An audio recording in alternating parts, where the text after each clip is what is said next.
Assalamualaikum warahmatullahi wabarakatuh.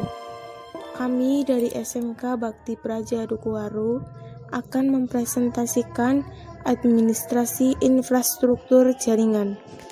Materi 1. Pengertian routing dan router. Routing adalah proses pengiriman data maupun informasi dengan meneruskan paket data yang dikirim dari jaringan satu ke jaringan lainnya. Konsep dasar routing bahwa dalam jaringan WAN kita sering mengenal yang namanya TCP/IP atau biasa disebut Transmission Control Protocol Internet atau Internet Protocol sebagai alamat sehingga pengirim paket data dapat sampai ke alamat yang dituju atau host tujuan. TCP/IP membagi tugas masing-masing, mulai dari penerima paket data sampai pengiriman paket data dalam sistem sehingga jika terjadi permasalahan dalam pengiriman paket data dapat dipecahkan dengan baik. Berdasarkan pengiriman paket data, routing dibedakan menjadi routing langsung dan routing tidak langsung. Routing langsung merupakan sebuah pengalamatan secara langsung menuju alamat tujuan tanpa melalui host lain. Contoh, sebuah komputer dengan alamat 192.168.1.2 mengirimkan data ke komputer melalui dengan alamat 192.168.1.3. Routing tidak langsung merupakan sebuah pengalamatan yang harus melalui alamat host lain sebelum menuju alamat host tujuan. Contoh, komputer dengan alamat 192.168.1.2 mengirimkan data ke komputer dengan alamat 192.168.1.3. Akan tetapi, sebelum menuju ke komputer dengan alamat 192.168.1.3, data dikirim terlebih dahulu melalui host dengan alamat 192.168.1.5, kemudian dilanjutkan ke alamat host tujuan. Jenis konfigurasi routing. 1. Minimal routing merupakan proses routing sederhana dan bisanya hanya pemakaian lokal saja. 2. Static routing dibangun pada jaringan yang memiliki banyak gateway. Jenis ini hanya memungkinkan untuk jaringan kecil dan stabil. Dynamic routing biasanya digunakan pada jaringan yang memiliki lebih dari satu rute. 3. Dynamic routing memerlukan routing protokol untuk membuat tabel routing yang dapat memakan resource komputer. Sedangkan router adalah perangkat keras dalam jaringan komputer yang berfungsi untuk menghubungkan dua atau lebih jaringan yang mempunyai protokol yang sama, sehingga dengan menggunakan router kita bisa menghubungkan dua IP address yang memiliki host yang berbeda. Contohnya, kita bisa menghubungkan IP address 192.168.1.2 dengan IP address 192.169.10.1. Router sangat berperan untuk jaringan berskala menengah ke atas karena digunakan untuk membagi jaringan. Router memiliki beberapa jenis diantaranya. 1. Router aplikasi. 2. Router hardware. Dan 3. Router PC. Keterangan.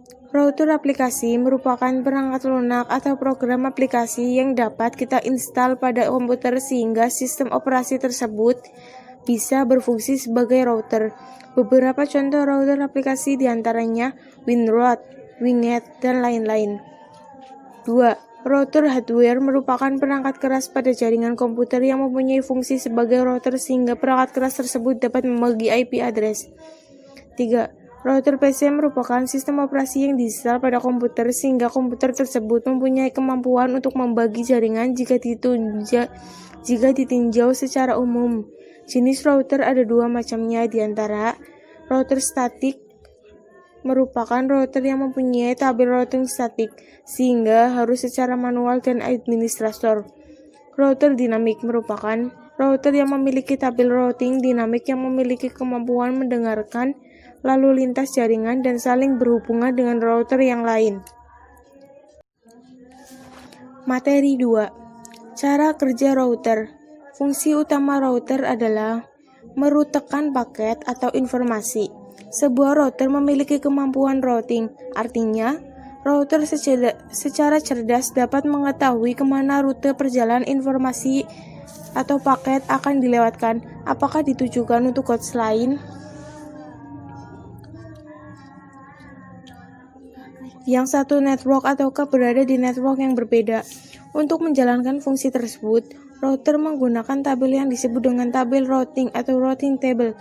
Tabel routing juga berisi informasi bagaimana cara router tersebut mencapai suatu network. Tabel routing sangat penting karena digunakan router sebagai pedoman untuk mengirimkan setiap paket data yang diterima. Untuk menjalankan fungsi tersebut, router menggunakan tabel yang disebut dengan tabel routing. Tabel routing juga berisi informasi dengan cara router tersebut mencapai suatu network. Tabel routing sangat penting karena digunakan sebagai pedoman untuk mengirimkan setiap paket yang akan diterima. Jika paket-paket ditujukan untuk host pada network lain, sesuai dengan data pada tabel routing, maka router akan meneruskannya ke network tersebut. Sebaliknya, jika paket ditujukan untuk host yang satu network atau tidak terdapat pada tabel routing, maka router akan menghalangi atau tidak akan meneruskan paket-paket tersebut keluar. Materi yang ketiga yaitu macam-macam routing protokol. Routing protokol adalah protokol yang terdapat pada routing dinamik atau dynamic routing. Routing protokol bertugas untuk menentukan jalur terbaik yang akan dilewati oleh data serta memperbarui informasi tabel routing apabila terjadi perubahan jaringan. Sebelum membahas ke masing-masing routing protokol, akan saya bahas klasifikasi dari routing protokol terlebih dahulu. Silakan lihat gambar di bawah ini. Jika dynamic routing protokol itu terbagi menjadi dua, yakni interior gateway protocol atau IGP dan exterior gateway protocol EGP. Yang pertama yaitu IGP, adalah routing protokol yang digunakan pada jaringan yang terletak dalam satu AS atau autonomous yang sama. Autonomous system sendiri adalah sekumpulan jaringan yang dikelola dan dikendalikan oleh otoritas administratif tunggal yang menggunakan kebijakan routing internal yang sama. Yang kedua yaitu exterior gateway protocol.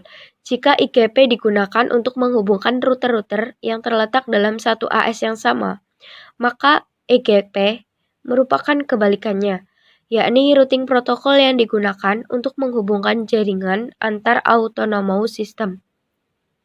Routing protokol ini digunakan untuk routing keluar AS, oleh karena itu disebut exterior gateway protocol.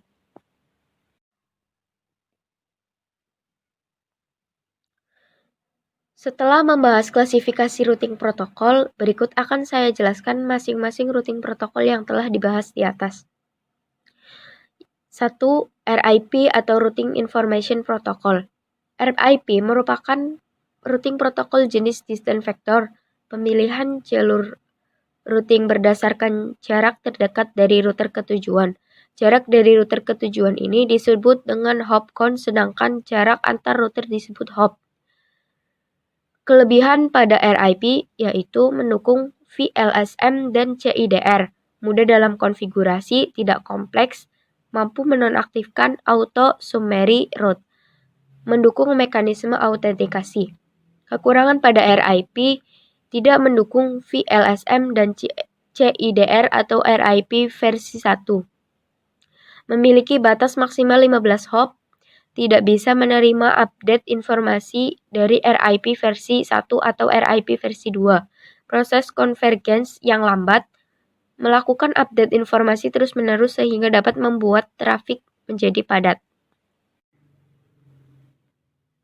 Yang kedua yaitu EIGRP. EIGRP merupakan Cisco proprietary, yakni routing protokol yang hanya terdapat pada router Cisco. Kelebihan pada EIGRP yaitu mendukung VLSM dan CIDR, memiliki hop count maksimal 224, proses convergence yang cepat, memiliki jangkauan network yang lebih luas dan RIP, mampu menonaktifkan auto summary route. Kekurangan pada EIGRP yaitu merupakan Cisco proprietary sehingga hanya dapat digunakan pada router Cisco. Melakukan update informasi terus-menerus menggunakan lebih banyak resource router. Yang ketiga yaitu OSPF atau Open Shortest Path First. OSPF merupakan link state routing protokol di mana pemilihan jalur routingnya menggunakan kondisi link. Kelebihan pada OSPF yaitu digunakan pada jaringan berskala besar, mendukung VLSM dan CIDR, tidak memiliki batas pada hop count atau unlimited hop count, merupakan open standard protokol sehingga bisa digunakan pada vendor yang berbeda. Proses convergence yang tepat mendukung mekanisme autentikasi, hanya melakukan update ketika terjadi perubahan jaringan. Kekurangan pada OSPF yaitu mengkonsumsi banyak resource, membutuhkan perencanaan dalam mendesain dan mengimplementasikannya dalam jaringan.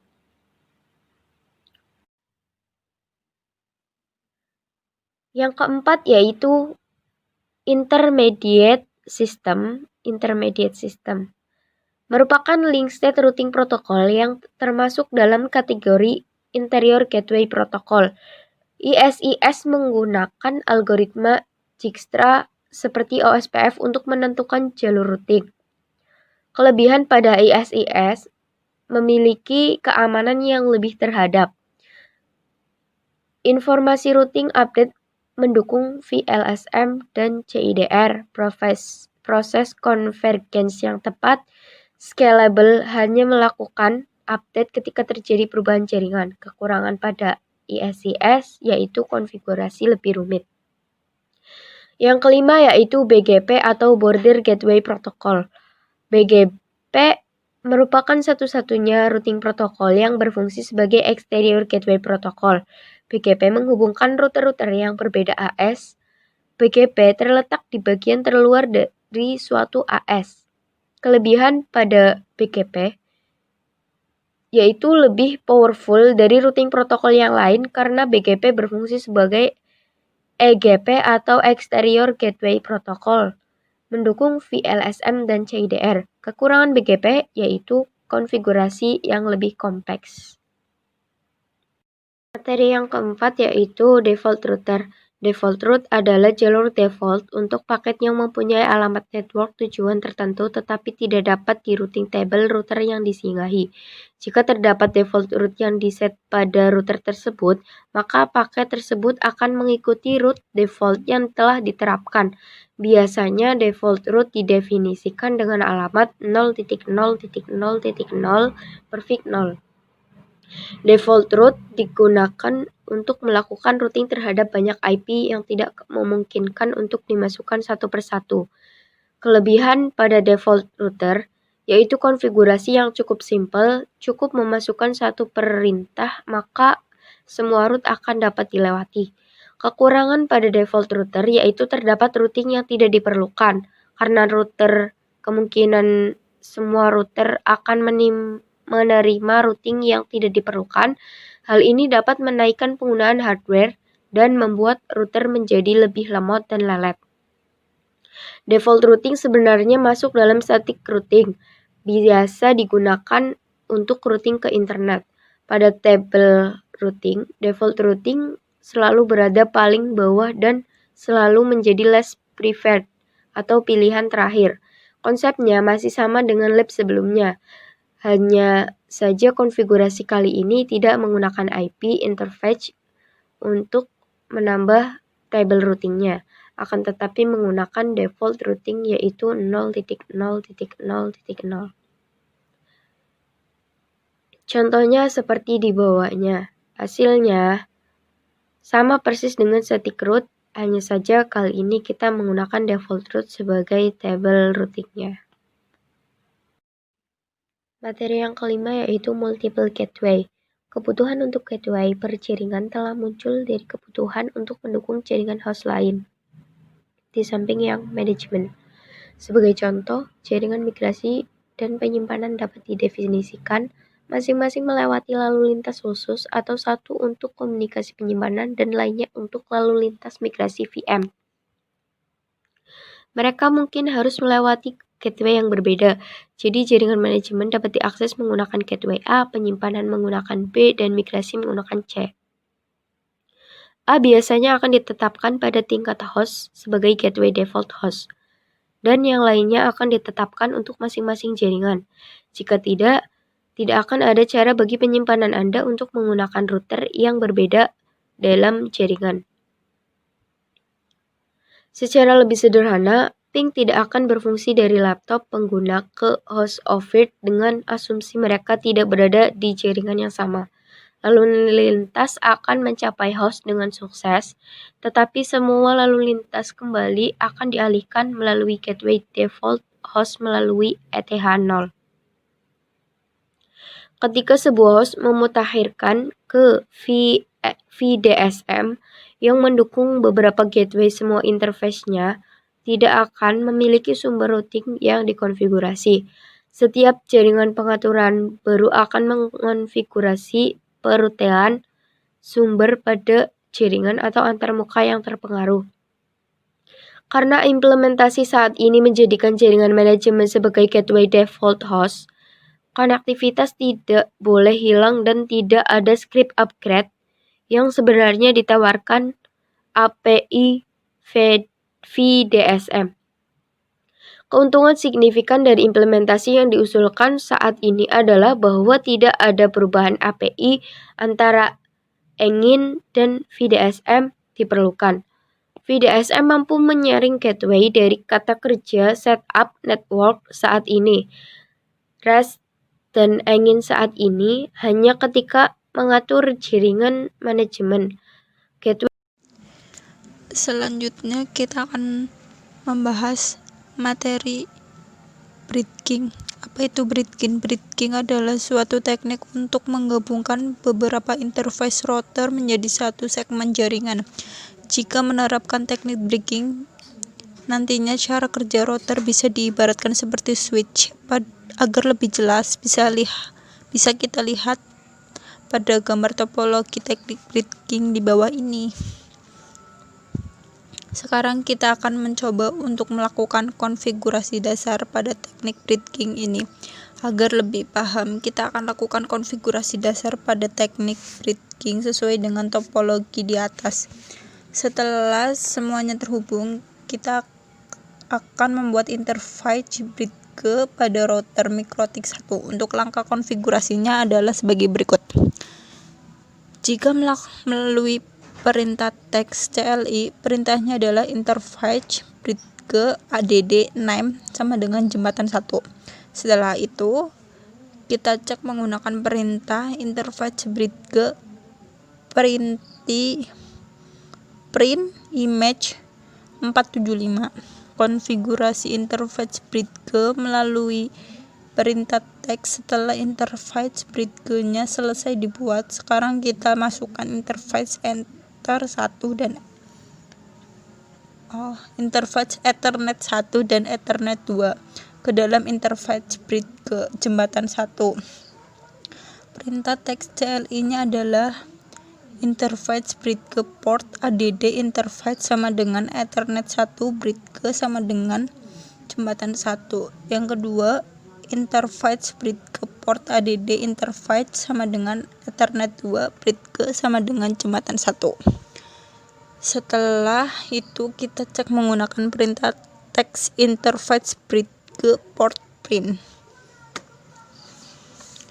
Menambahkan port pada interface bridge ke sebelumnya.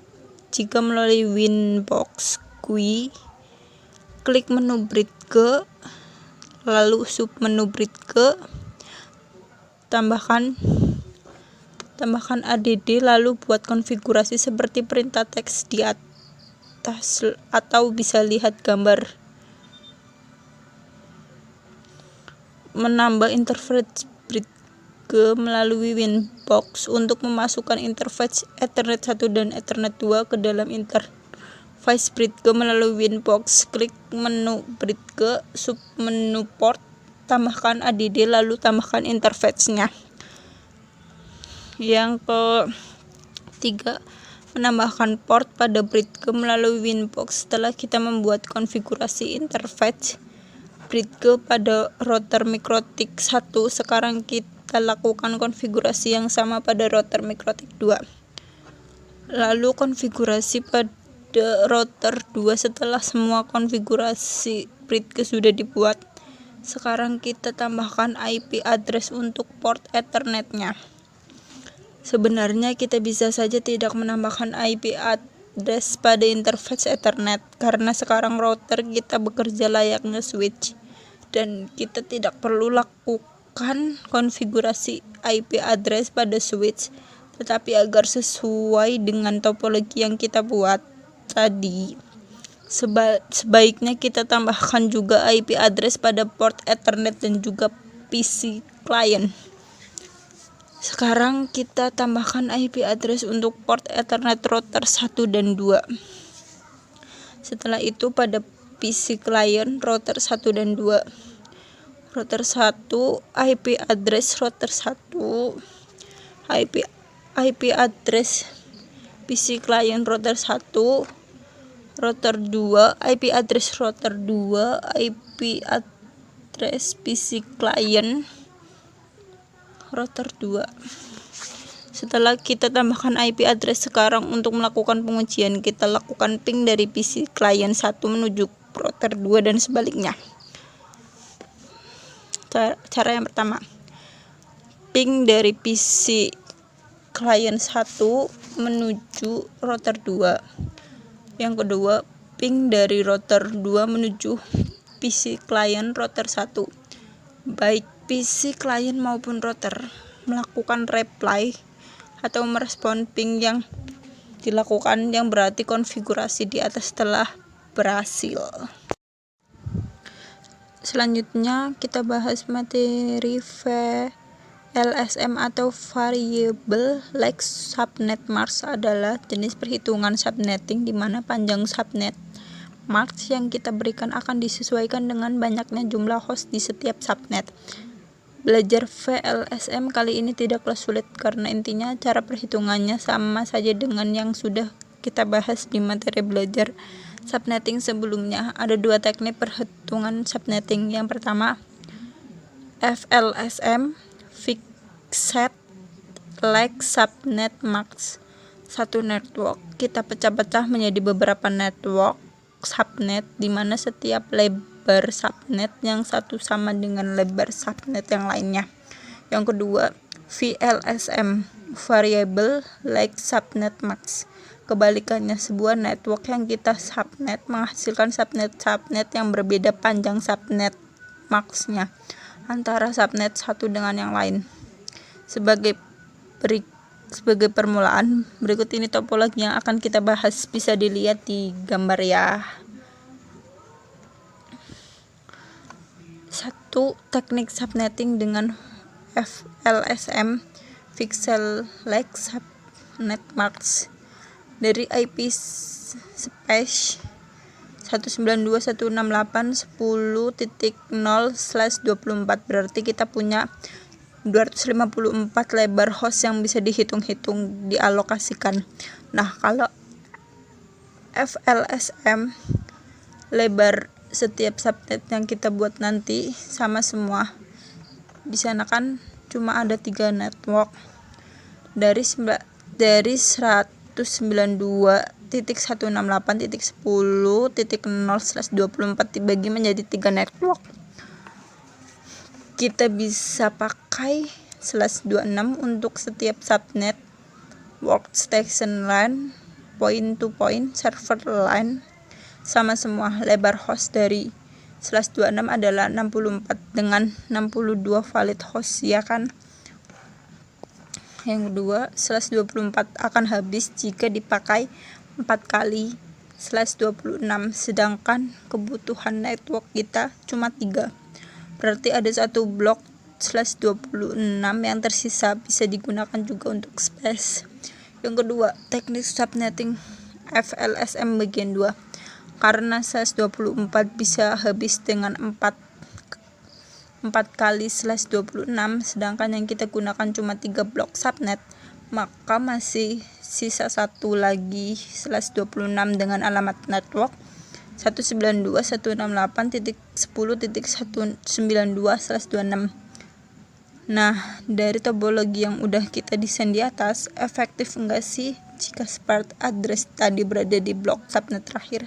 Keempat, jawabannya sah saja, tapi akan lebih efektif ketika ditempatkan di blok kedua setelah workstation LAN. Dengan asumsi penambahan karyawan yang peluang penambahannya lebih besar. Selain itu, pertimbangannya adalah kemudahan routing summarization yang akan kita bahas nanti. Karena jika bloknya lompat, maka route summarization akan sulit dilakukan. Nah, yang ketiga, cara menghitung VLSM. Menghitung VLSM nggak susah, kecuali kamu benar-benar tidak mengikuti bab IP addressing ini dari awal. Subnet dihitung dari kebutuhan host terbesar. Kebutuhan hostnya diurutkan jika VLSM masalah selesai. Semua network dikasih sama panjang, tapi di VLSM tiap subnet akan dihitung lagi networknya mengikuti dari subnet yang sudah dihitung sebelumnya. Kita kembali ke topologi di atas. Jika didesain dengan VLSM, maka hasilnya kira-kira seperti ini. Bisa dilihat di gambar ya. Desain subnet yang efektif dengan VLSM dan FLSM. Kalau kamu masih ingat dengan tahapan membuat subnet yang kita bahas dari bab sebelumnya, maka desain yang kita buat di atas juga masih belum sempurna. Di sana juga dijelaskan bahwa kita membuat subnet membedakan network LAN dan WAN bisa dengan satu kelas IP asal jauh jaraknya, atau bedakan kelas IP address-nya. Kalau kamu perhatikan topologi yang kita bahas tadi, permasalahan alokasi IP address disebabkan karena kita menggabungkan alokasi untuk network LAN dan network point-to-point WAN. Yang kelima, keuntungan menggunakan VLSM. Perlu saya sampaikan, antara VLSM dan FLSM tidak ada yang lebih baik. Semuanya tergantung desain jaringan yang kita buat. Jaringan LAN Enterprise A dengan kelas A address 10.0.0.0/8 punya beberapa site 1, site B, set A, set B, set C, dan seterusnya. Dari global IP space 10.0.0.0/8 tadi di subnet menjadi beberapa site menggunakan FLSM. Biasanya tiap-tiap site mereka pasti akan membuat subnet untuk network mereka. Nah, subnet tiap site didesain dengan VLSM. Oke, perlahan nanti akan kamu lihat desain jaringan yang saya sebutkan di atas. Di bawah ini nanti akan saya berikan salah satu contohnya. Selanjutnya untuk materi 9 yaitu notasi JDR. JDR kepanjangan dari Classless Interdomain Routing, merupakan suatu cara yang memungkinkan kita untuk mengalokasikan IP address sesuai dengan kebutuhan jaringan. Jadi, notasi JDR adalah sebuah cara untuk menuliskan subnet mask dari sebuah IP address sehingga penulisannya menjadi lebih ringkas. Bagaimana cara menentukan notasi JDR suatu IP address? Kita lihat subnettersnya terlebih dahulu. Misal sebuah IP address 192.168.7.10 memiliki subnet mask 255.255.255.192. Kemudian kita ubah subnet masknya menjadi bentuk binary.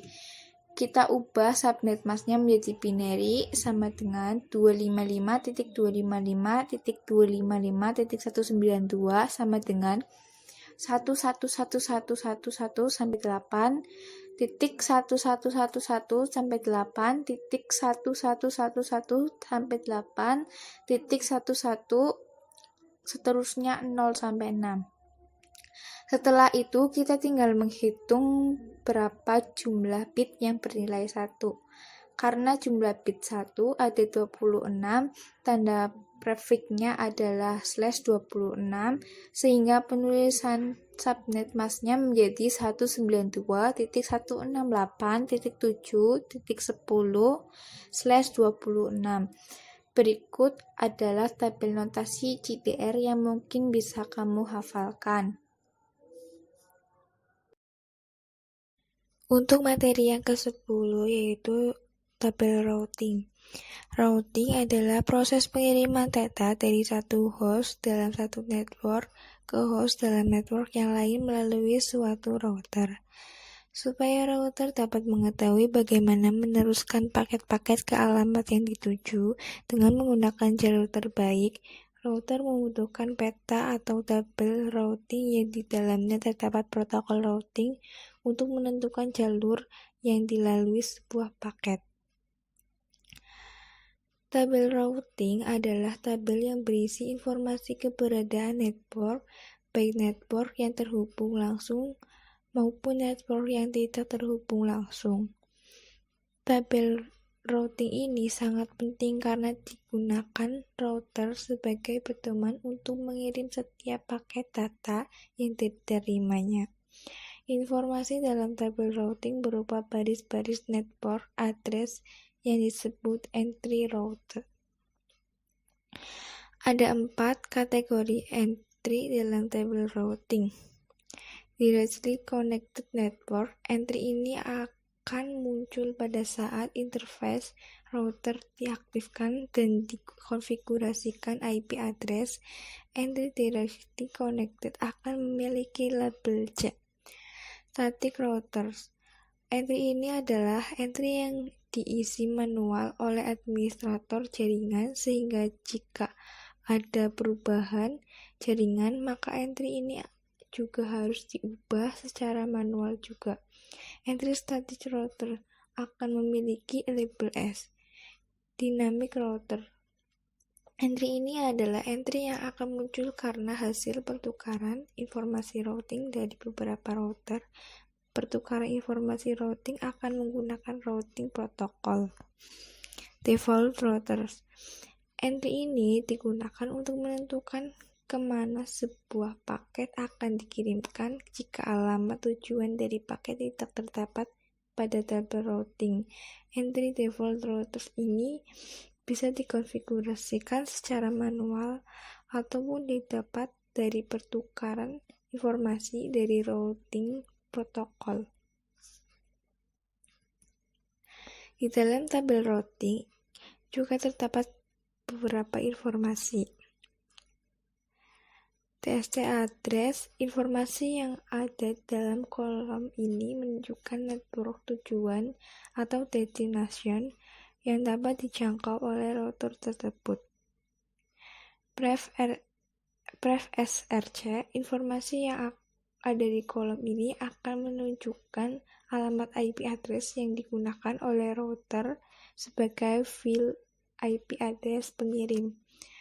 Gateway, kolom ini akan menunjukkan cara router tersebut menjangkau network yang ada di kolom TST address, biasanya berupa interface maupun IP address dari router tetangga yang dapat digunakan untuk mencapai remote network. Distance, kolom ini menunjukkan nilai administratif distance atau AD. Nilai AD dapat menunjukkan apakah entry tersebut didapat router dari static routing maupun dynamic, sekaligus dapat digunakan untuk melihat jenis protokol yang digunakan. Ini juga dapat digunakan untuk melihat apakah entry tersebut merupakan directly connected network. Untuk materi yang ke-11 yaitu protokol routing link state. Pada kesempatan kali ini kita akan membahas pembahasan tentang protokol routing link state. Namun sebelumnya kita ulas kembali tentang protokol distance vector serta perbedaannya dengan protokol routing link state. Untuk menggambarkan perbedaan protokol routing distance vector dan link state, kita dapat menggunakan sebuah analogi. Pada distance vector dianalogikan sebagai sebuah rambu-rambu jalan yang memadu kita dalam perjalanan menuju tujuan, di mana informasi yang tertera hanya jarak dan arah. Pada link state, protokol routing dianalogikan berbagai sebuah peta. Dengan sebuah peta, kita akan bisa melihat semua rute yang dipotensial dan menentukan sendiri jalur yang paling kita inginkan. Protokol routing distance vector seperti rambu-rambu jalan karena router harus membuat keputusan jalur yang paling diinginkan berdasarkan sebuah jarak atau metric ke sebuah jaringan. Seperti halnya pelancong mempunyai sebuah rambu jalan yang menunjukkan secara tepat arah ke kota berikutnya. Sebuah router distance vector mempercayai bahwa router lain telah menginformasikan jarak yang benar ke jaringan tujuan. Protokol routing link state menggunakan pendekatan lain. Protokol routing link state lebih mirip sebuah peta jalan karena mereka membuat sebuah peta topologi dari sebuah jaringan, dan setiap router menggunakan peta ini untuk menentukan jalur terpendek ke setiap jaringan. Sama halnya saat kita mengacu pada sebuah peta untuk menemukan rute ke kota lain, router link state menggunakan sebuah peta untuk menentukan jalur yang paling diinginkan untuk mencapai tujuan lain. Router yang menjalankan sebuah protokol routing link state mengirimkan informasi tentang status linknya ke rute lain dalam wilayah routing. Status dari link ini mengacu pada jaringan yang terhubung langsung padanya dan termasuk informasi tentang jenis jaringan dan router tetangga pada jaringan tersebut. Karena itu dinamakan protokol routing link state. Protokol routing link state dikenal juga sebagai protokol shortest path first dan dibangun atas algoritma shortest path first Edgar. Ya, selanjutnya kita akan bahas materi tentang protokol routing distance vector atau biasa disebut dengan RIP. RIP merupakan sebuah protokol routing distance vector yang digunakan dalam ribuan jaringan di seluruh dunia. Faktanya bahwa RIP merupakan protokol open standar dan mudah untuk diimplementasikan, membuatnya menarik bagi beberapa administrator jaringan. Selain RIP, IGRP juga merupakan protokol routing distance vector. Tidak seperti RIP, IGRP merupakan sebuah protokol hak milik Cisco lebih dibandingkan protokol berbasis standar. IGRP juga sangat sederhana untuk diimplementasikan.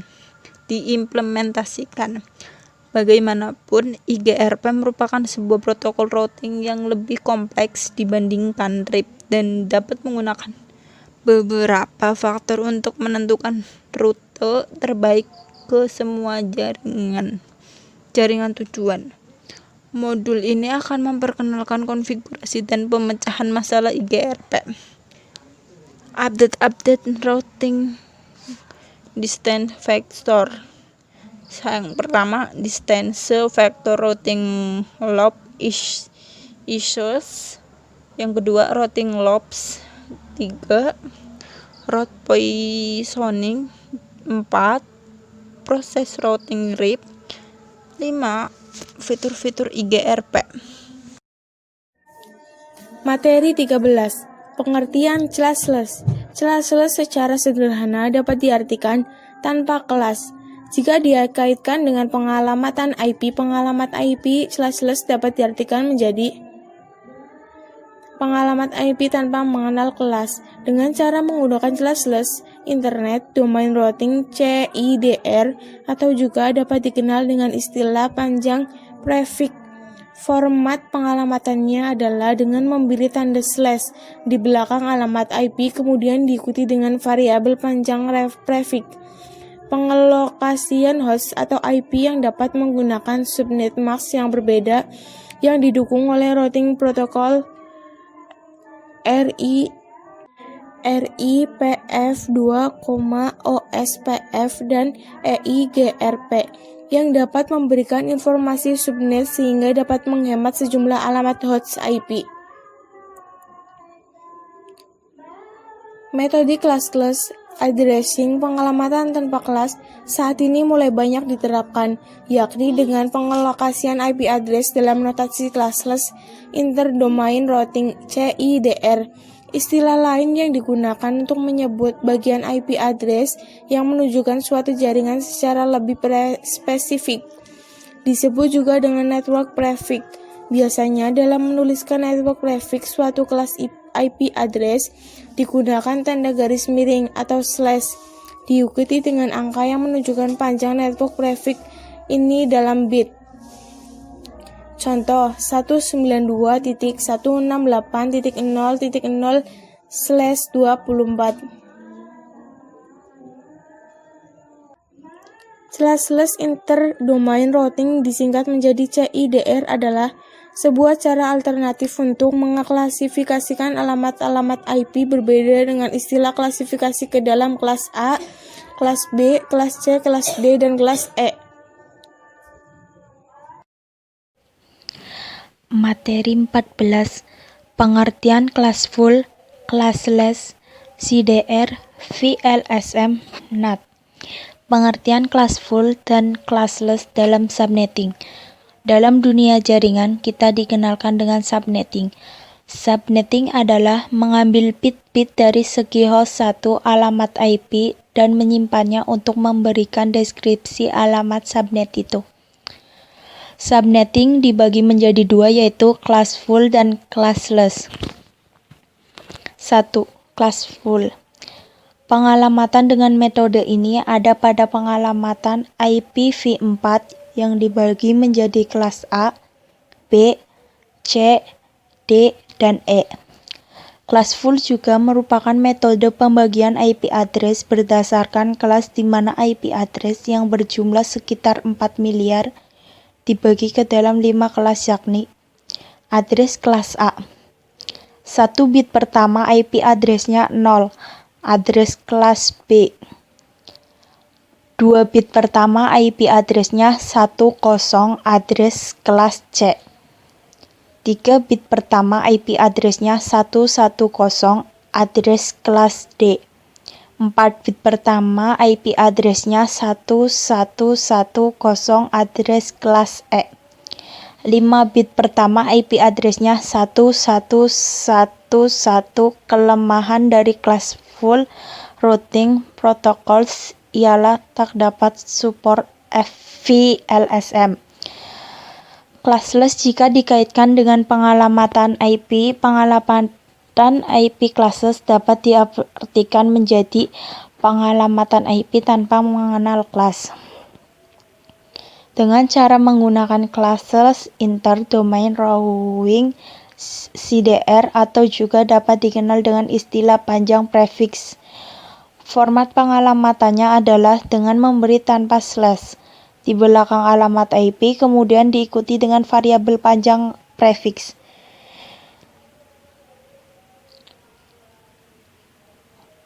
VLSM atau Variable Length Subnet Mask adalah pengembangan mekanisme subnetting di mana dalam VLSM dilakukan peningkatan dari kelemahan subnetting klasik yang mana subnetting klasik, subnetting zeros, dan subnetting honest tidak bisa digunakan.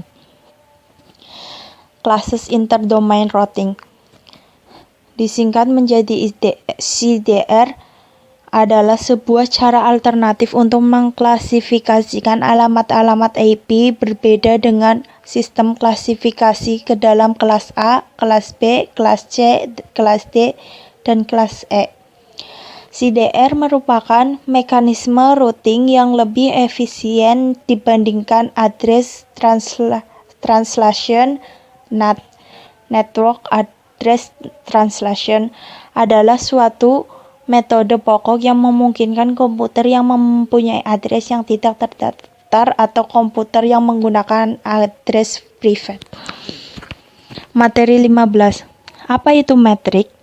Metrik adalah suatu nilai yang digunakan untuk mencapai suatu jaringan. Semakin nilai metrik, maka akan memiliki jalur terbaik.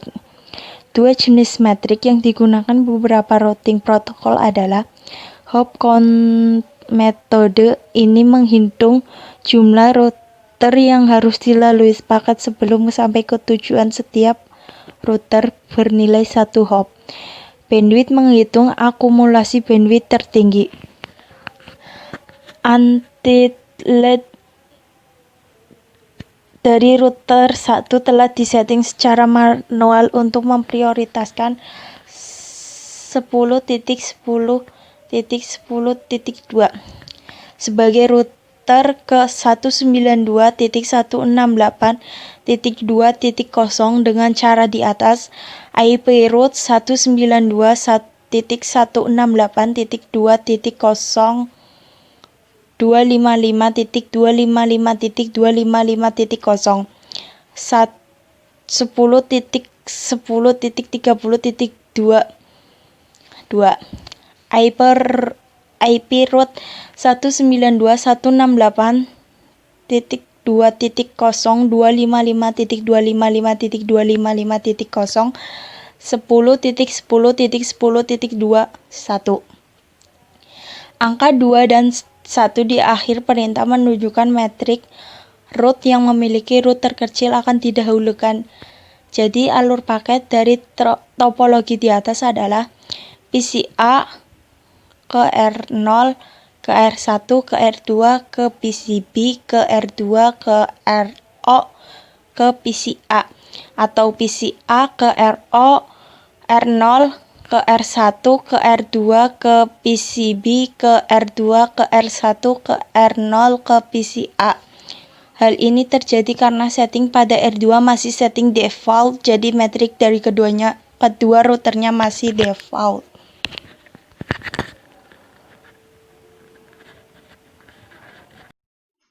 Untuk materi yang ke-16 yaitu Administrative Distance atau AD adalah fitur yang dimiliki oleh router untuk memilih jalur terbaik ketika terdapat dua arah lebih jalur menuju tujuan yang sama dari dua routing protokol yang berbeda.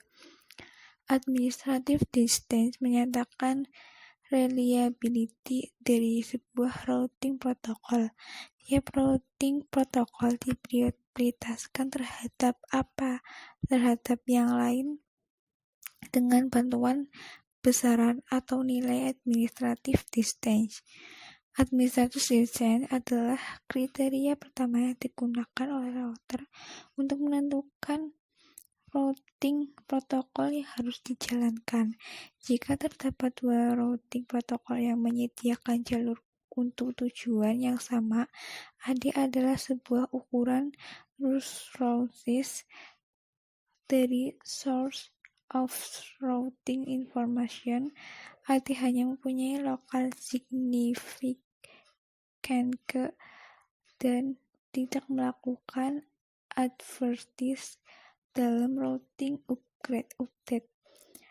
Nilai AD yang lebih kecil lebih dipercaya. Contoh, jika sebuah router menerima informasi tentang jalur menuju jaringan tertentu dari open source part first OSPF, default administrative distance 110, dan interior gateway routing protocol IGRP, default administrative distance 100, routing akan memilih IGRP lebih dipercaya karena memiliki AD yang lebih kecil dibandingkan OSPF. Jika source address untuk IGRP hilang atau tidak dikenal, maka router akan menjalankan routing OSPF sampai IGRP aktif kembali. Materi 17. Memahami pentingnya load balancing. Load balancing adalah teknik untuk mendistribusikan beban trafik pada dua atau lebih jalur koneksi secara seimbang agar trafik dapat berjalan optimal, memaksimalkan throughput, memperkecil waktu tanggap, dan menghindari overload pada salah satu jalur koneksi. Load balancing digunakan pada saat sebuah server telah memiliki jumlah user yang telah melebihi maksimal kapasitasnya.